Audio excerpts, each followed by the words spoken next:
Welcome to Season 4 of SheVentures. I am your host, Doria Lavanino. SheVentures is a podcast about women who are pivoting in their lives and careers. We live in a world where women of color founders raise 0.5% of all venture capital in 2020, and women overall, a paltry 2.2%. This podcast is about elevating women's voices. Our new website, SheVenturesPodcast.com, provides resources, actionable tips, mentorship, and community. We do not subscribe to the idea that there is a dearth of fundable ideas from women. There is no pipeline problem. There may be a visibility problem, and that is what we are here to fix together. Let's talk about the reality of women, money, entrepreneurship, and work-life balance on this season of SheVentures.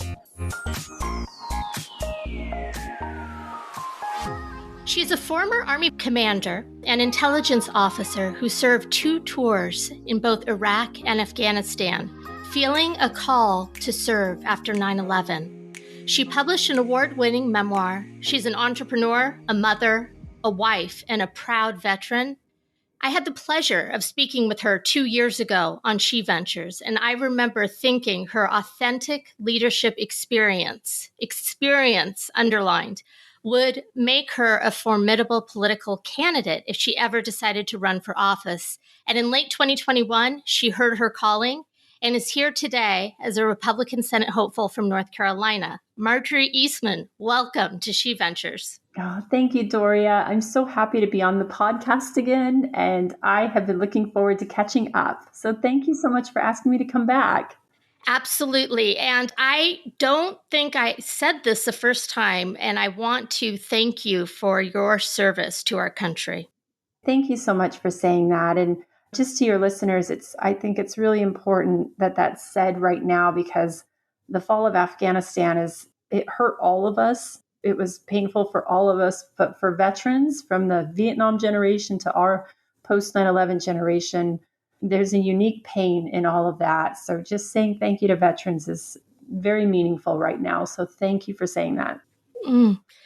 Absolutely. SheVentures is a podcast about pivots. In your life, you've had many pivots. Let's talk about your latest one into politics. Was there a defining moment when you decided you wanted to enter the race? Yes, Afghanistan. It was last August. It was the fall of Afghanistan. Even trying to describe it now, a lot of people, we all feel it. It was disastrous. It was mortifying. And I would add it was reckless and avoidable. And it was that moment where I just knew it was what I describe as my second 9/11 moment. My first time that it was so crystal clear I needed to do something big and serve and find a way to help was after 9/11, when our country was attacked then. And that's when I joined the military. And when you fast forward to where we're at today and all the crises that we're surrounded with and just seeing what happened in Afghanistan. I mean, Doria, you know that Afghanistan, it's personal to me. I served on the ground there. I was a commander there. I held the hands of little Afghan girls that we helped get back to school. We lost people there that I knew. Just how that happened was completely my tipping point. And that's why I'm running for the U.S. Senate now. I'm thinking about Americans who haven't served and whose lives they may feel are not impacted by Afghanistan in any way. What would you say to them? Oh my goodness, absolutely. Because I mean, how we lead in the world affects how we are safe and thriving here at home. We've never looked so weak in the world, because what happened with that withdrawal and how reckless it was, it makes it look like we don't keep our promises, that we're not strong. And I love Ronald Reagan's, strength through peace. It's true. It works. Now all the headlines today as we're recording, I mean, and we're going to see a lot more, is look what's going on with Ukraine and, an aggressive China. And there's so many other reasons. We haven't even begun to see the impact and the effects, the ripple effects of this disastrous fall from Afghanistan. I understand that the race that you are in is crowded. And one of the ways that you're defining yourself, and it's so true, is that you're not a career politician. Primaries are coming up, I believe. About 50%, as I understand it, who knows with polls, right, of Republicans are undecided. Why should those undecided people cast a vote for Marjorie Eastman? I would say, first and foremost, if you feel like me, if you are tired of career politicians, then I am right there with you. And I'm a voter too. And you're absolutely right. I'm running in a crowded field of career politicians who are looking for a promotion and they want to stay there. I took a pledge for term limits. I am a political outsider. And the other part of it too is I have a perspective and a background that's totally different. I am the only veteran and the only mom that's running in this US Senate race that has a little kid jumping on and off of a bus. So I think that that matters. And as we've traveled across the state, we're seeing it. People know that that matters. It so much does, and it gives a unique perspective to life that I think others don't have. I've never seen our country so divided, and I am a mom of 2 teenage girls, and it saddens me because I just see the world that they are coming into, the America that they're coming into. How do you think we got here? And more importantly, what will it take for us to move forward collectively? I am right there with you. And it breaks my heart. It's not who we are. We're the United States of America. We do big, tough things. I've been in, whether it's in military or in business or through nonprofits I've helped. We are from all walks of life, but we come together and we fix things and we do big things. And this division and the vitriol, there's a Ronald Reagan quote that I love. And I think it goes something like this of, if we agree 80% of the time, that doesn't make you 20% a traitor. I love that aspect. It's like we can disagree and not be disagreeable. We used to do that really well, and we still did big things and great things. So true. We could agree to disagree. That's right. It makes me think of a book I read recently. It's called The Time to Build by Yuval Levine. And he talks about how democracy is not a fight to the death. It's supposed to be a tug of war where you go back and forth and you get stronger and better and you get closer to where exactly you need to be. And that's the aspect. We've got to change our mindset. Somewhere along the way, someone started to say it was a fight to the death, and it's not. It is absolutely not. Fight to the death, or if you don't agree with certain people, you're just canceled, and that's that. That's right. It's weird. It's strange. I mean, that's not how it is. And each and every one of us, I learned in the military, this was actually when I was kind of leaning in front of my skis as a young lieutenant and I was trying to do a little too much once. And I had a major that said, you've got to realize you've got a sphere of influence, so stay in your sphere, but the lesson to take away is true, is we all do have a sphere of influence. You're not necessarily like you need to stay in your sphere, but you have to recognize we all can make a difference. And so this vitriol, this divisiveness, all of this, we can change it right where we are, one little conversation at a time. Could not agree with you more. And I'm going to transition to something that I don't know that all listeners know about you, but you've talked about publicly. You believe America is leaning towards socialism. And one area where I often hear about socialized versus capitalism dialectic is in healthcare. There are a lot of young people, it just seems to be mostly young people who hold this view. Could be older people too, I don't know, who truly believe that how it is in Canada or how it is in Europe with socialized medicine is the way to go. Your son was diagnosed with cancer when he was 6 months old and thankfully survived. You had firsthand experience of dealing with our healthcare system, given that we're now living in one of the worst healthcare crises in the last 100 years. How do you think our government is doing? If you could give the government a grade from A to F. Oh goodness, if I could give our government a grade to A to F on healthcare. That's not an A, definitely not. It's funny, my little boy, his report card is like, it's either 1, 2, 3, or 4. And it's like, where did the A through F go? That's so clean and clear, right? Yes, well, we can't be that anymore. I know. I'm like, he was just showing me his report card and he's like, look, Mom, I've got this number and that number. And I'm like, what does that mean? Where's the key? And, it's just so true. We're not an A. I wouldn't say we're an F. But, I used to have a friend in college. He would always joke and he's like, it's all right. C's get degrees. He didn't really push and aspire for anything higher than a C because he was just Right. having a good time in college. That's a silly kind of anecdote, but that's not us. And these are serious issues and serious questions. We strive to be number one because that's America.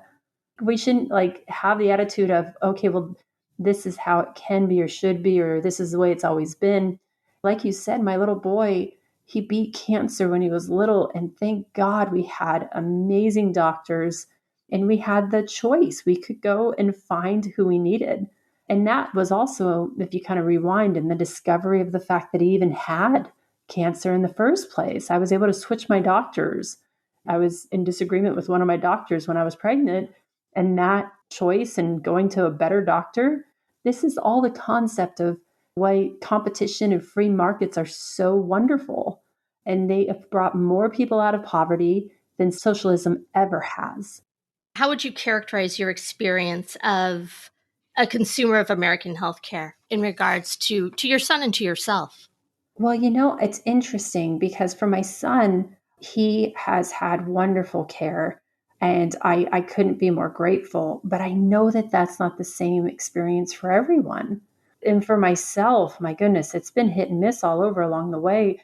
And now, as I'm starting to get to use and know the VA a little bit better, and I'm starting to have more conversations about the VA. What's the most important part of when you have this question is, are we starting from the right place of where we want to tackle the problem? Do we start with this, the right assumption of saying, hey, free markets, free enterprise, private, the way we do things well, are we doing it the best practices? That's where we need to start with that. I think that end state, that goal in mind. I wanted to just touch on your Washington outsider, which is very appealing, I think, to many Americans who are just so tired of the bickering and the not getting anything done, the politics as usual. But one thing I remember very clearly about you, because I listened to our interview last night, because you were in the military, maybe you were like this naturally, you are also a tactician, right? You're very practical and pragmatic. So, being an outsider, what would the first 90 days of Marjorie Eastman as senator look like? Oh, I love this question. You are the first person to ask me this question. Really? Yes, I love this. And I have to say, somewhat similarly, I've been asked, a lot about term limits. And so for me, it's not just in the first 90 days. Obviously, it would be a listening tour. It's, as a good leader, you listen, you pay attention right away and always throughout, but especially at the beginning. But it has to be about stepping out and being strong and bold and sincere. And my first speech on the Senate floor is going to be not just why, but why not? Why not fix the systematic problems and be brave and bold? And why not figure out how to get term limits passed? Because we have a problem in our government when people have been there 40 years. Unbelievable. If you look at it, it's on both sides of the aisle. But look at it with President Biden. This year is his 50th anniversary. It's 1972 is when he started this whole, I'm going to be a career politician. 50 years. That's nuts. That is nuts. I was 2 years old. Oh my gosh. Exactly. And it's like, it gives you such perspective, and the founders never intended it that way. One of my favorite founders, obviously, is George Washington, a veteran. He set the precedent. He said, look, 2 terms and I'm out. And he knew the importance of this. And the idea is people are supposed to go and be part of government in Washington when they're kind of, in their middle of their life. They can bring some value. They have experience and perspective. They go, it's actually a service. It's a sacrifice. They go help and then they go home and they go do something else. And now people go there forever, and we've got to fix that. So that's going to be part of something that will always be part of who I am, definitely part of my 90 days, my first 90 days. It keeps people accountable too, because they know they have a certain amount of time to affect change. I have two more questions because I know we don't have a lot of time. I wanted to ask this because I'm thinking of myself as a political independent, that I have trouble embracing the Republican Party because of Donald Trump. And I wondered if you had three adjectives to describe, and you may not feel that way, by the way, Donald Trump's presidency, what would they be? And what would you say to independents like myself who are like, oh gosh, if that's what being a Republican is, like, no, thank you. I have to say this: being a Republican, being a Democrat, these are labels. And it comes down to, what's your identity? My identity, I'm an American. I'm always an American first. And, yes, I am running as a Republican because I am Republican based off of the philosophical fundamentals of where the party is. And it's the values of free markets, free enterprise, smaller government, strong defense. That's why I'm so surely footed there. And I hear you. I hear you with what you're describing. I have been on the campaign trail now for several months, and several people have brought up this question. And a lot of people feel politically homeless for a variety of reasons. I do, exactly. I feel like a political refugee. Yes. And, I have to tell you, so within North Carolina, 30%, it roughly breaks out this way. And this is very similar across the country. There are more people that are registered unaffiliated, bottom line, and independent. But in North Carolina, it's about 30-30-30 for Republican, Democrat, and unaffiliated. What's so powerful is we are a semi-open primary. So if you are an unaffiliated independent, you can choose if you want to vote in the Republican or the Democratic primary. Oh, that is nice. I've never had that honor. That is one of the ways, talk about political innovation, that we need to fix a lot of our problems in our country, because people are right there. And I understand, I get it, I relate it, and I am actively seeking people who are independent and unaffiliated, because guess what? The larger part of my life, I was registered unaffiliated because of the tradition of the military. A lot of military members, and especially as officers, we have been registered, and we registered unaffiliated because we want to make sure the military remains apolitical, because it needs to be apolitical. And so I'm right there with you. I'm going to respect that and not ask anything more about the person that governed our country for the last 4 years. I did want to just ask about Gen Z very briefly, because I have two Gen Z daughters. I think your son is Gen Z, yes? I think so too, yeah. They're a very, what I would describe, at least I live in Brooklyn. I realize it's very liberal here, but it seems like a very politically woke generation. They have never seen war, though, in the way that you and many veterans have, or even as I have as a New Yorker, when I was here and saw what happened to the trade centers on 9/11. Do you think that this generation has what it takes to lead with what you called last time grit and grace? Yes, yes, yes, yes. 100%. 100%. And I totally believe that our children are going to make things better. We, as their parents, are the Gen Xers, the millennials. I mean, it's about always lifting while you rise. And I think that that's what every generation does. We turn around and we share our wisdom. We teach. We love. We take care of each other. They see it through our example. I am 100% confident that your daughters, my son, they are watching right now. They see what's going on, and they're going to help fix things. And you know what? We need to keep being the example for them. And that's a big reason also why I'm running for the US Senate. My little boy needs to see that when you have an opportunity to step up and fix something and serve, then don't hesitate, because we all have a purpose. And we need to make sure that we all step up to that front line that's in our lives. Your son must be so proud of you. No, he's amazing. He calls me Mommy Senator already. He's so See, cute. you're elected. I know. Last question. What would you seem to have really lived a life where you have done so much and went after your goals. Do you have any advice that you would like to give to your younger self? You're right. I've always just tried and gone after life and lived. I would just say, probably to my younger self, don't try to plan it all out too much. Make sure you're holding on to your faith just as much, because I believe that God sets up your path in ways that you could never set up on your own. And just have peace in that. Because I've seen it throughout my life, looking back, of the people that came into my life, the moments in time that you couldn't have changed on your own.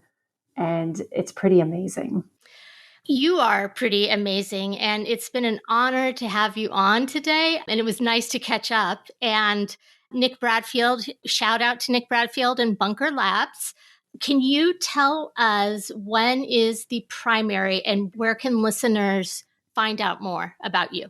No, thank you for asking that. I'd love to answer when the primary is, but we don't exactly know right now with the state. Right now on the books, it's supposedly May 17th, but it looks like it's going to move to June 7th. The court and the state, they're still figuring that out. TBD on that, but it's coming. For finding me, please, I would love to connect on LinkedIn. We have a Facebook page, Instagram. It's just my name, Marjorie K. Eastman. And then our website with all of our information is marjoriekeastman.com. When you become senator, will you come back on SheVentures? Oh, you will be my first podcast interview. Yes. Absolutely. Right. Thank you so much. Thank you, Doria. I appreciate you so much. You've been listening to SheVentures. Like what you heard? You can find us wherever you get your podcasts.